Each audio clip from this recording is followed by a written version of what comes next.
उद्धव जी, वैसे तो योगी कभी कोई निंदित कर्म करता ही नहीं, परंतु यदि कभी उससे परमादवश कोई अपराध बन जाए तो योग के द्वारा ही उस पाप को जला डाले। कुछ चंद्रायन आदि दूसरे प्रायश्चित कभी ना करे। अपने अपने अधिकार में जो निष्ठा है वही गुण कहा गया है। इस गुण दोष और विधि निषेध के विधान से यही तात्पर्य निकलता है कि किसी प्रकार विषय शक्ति का परित्याग हो जाए, क्योंकि कर्म तो जन्म से ही अशुद्ध है, अनर्थ के मूल हैं। शास्त्र का तात्पर्य उनका नियंत्रण नियम ही है। जहाँ तक हो सके प्रवृत्ति का संकोच ही करना चाहिए।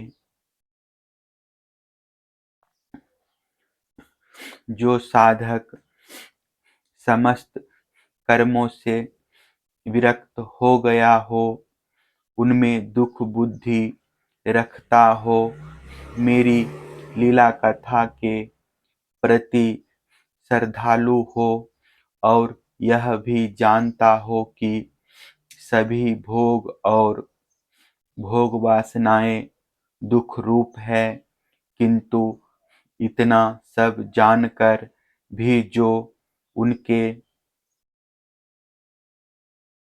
परित्याग में समर्थ ना हो, उसे चाहिए कि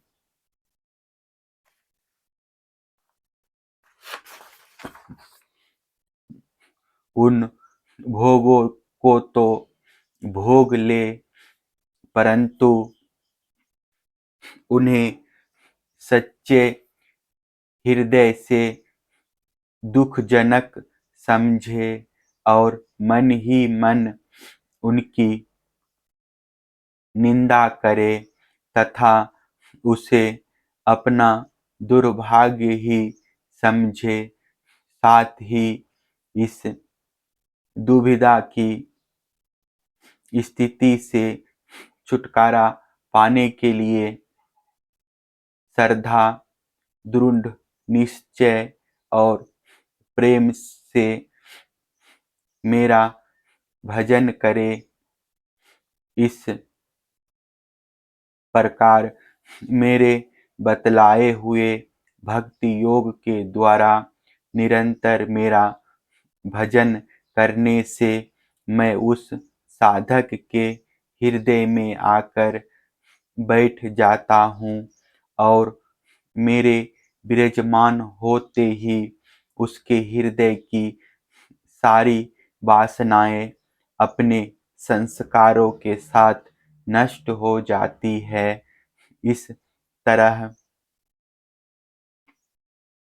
जब उसे मुझ सर्वात्मा का साक्षात्कार हो जाता है, तब तो उसके हृदय की गांठ टूट जाती है। उसके सारे संशय छिन्न भिन्न हो जाते हैं और कर्म वासनाएं सर्वथा छीन हो जाती है। इसी से जो योगी मेरी भक्ति से युक्त और मेरे चिंतन में मग्न रहता है, उसके लिए ज्ञान अथवा वैराग्य की आवश्यकता नहीं होती। उसका कल्याण तो प्राय मेरी भक्ति के द्वारा ही हो जाता है। कर्म, तपस्या, ज्ञान, वैराग्य, योग, अभ्यास दान, धर्म और दूसरे कल्याण साधनों से जो कुछ स्वर्ग, अपवर्ग, मेरा परम धाम अथवा कोई भी वस्तु प्राप्त होती है, वह सब मेरा भक्त मेरे भक्ति योग के प्रभाव से ही यदि चाहे तो अनायास प्राप्त कर लेता है। मेरे अनन्य प्रेमी एवं धैर्यवान साधु भक्त स्वयं तो कुछ चाहते ही नहीं, यदि मैं उन्हें देना चाहता हूँ और देता भी हूँ, तो भी दूसरी वस्तुओं की तो बात ही क्या, वे कैवल्य मोक्ष भी नहीं लेना चाहते। उद्धव जी, सबसे श्रेष्ठ एवं महान निःशेष परम कल्याण तो निरपेक्षता का ही दूसरा नाम है। इसलिए जो निष्काम और निरपेक्ष होता है, उसी को मेरी भक्ति प्राप्त होती है। मेरे अनन्य प्रेमी भक्तों का और उन समदर्शी महात्माओं का जो बुद्धि से अतीत परमात्म को प्राप्त हो चुके हैं, इन विधि और निषेध से होने वाले पुण्य और पाप से कोई संबंध ही नहीं होता। इस प्रकार जो लोग मेरे बतलाए हुए इन ज्ञान, भक्ति और कर्म मार्ग का आश्रय लेते हैं, वे मेरे परम कल्याण स्वरूप धाम को प्राप्त होते हैं, क्योंकि वे परम ब्रह्म तत्व को जान लेते हैं।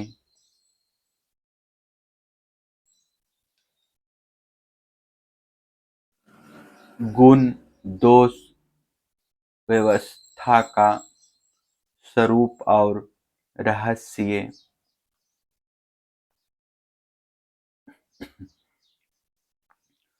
भगवान श्री कृष्ण कहते हैं, प्रिय उद्धव, मेरी प्राप्ति के 3 मार्ग हैं, भक्ति योग, ज्ञान योग और कर्म योग। जो इन्हें छोड़कर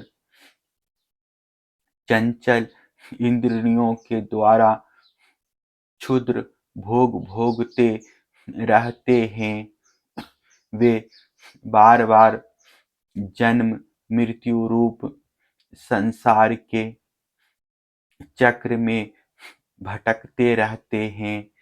अपने अपने अधिकार के अनुसार धर्म में दृढ़ निष्ठा रखना ही गुण कहा गया है, और इसके विपरीत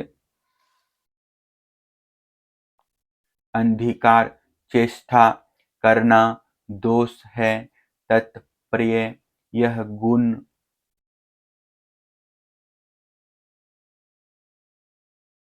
और दोष दोनों की व्यवस्था अधिकार के अनुसार की जाती है, किसी वस्तु के अनुसार नहीं। वस्तुओं के समान होने पर भी शुद्धि अशुद्धि, गुण दोष और शुभ अशुभ आदि का जो विधान किया जाता है, उसका अभिप्राय यह है कि पदार्थ का ठीक ठीक निरीक्षण परीक्षण हो सके और उनमें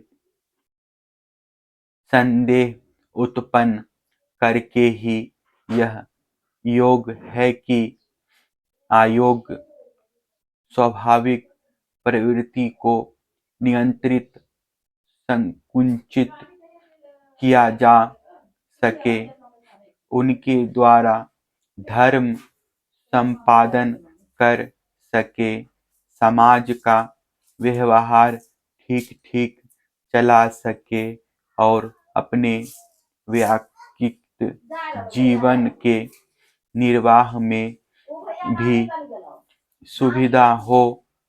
इससे यह लाभ भी है कि मनुष्य अपनी वासना मूलक सहज प्रवृत्तियों के द्वारा इनके जाल में ना फंसकर शास्त्रानुसार अपने जीवन को नियंत्रित और मन को वशीभूत कर लेता है।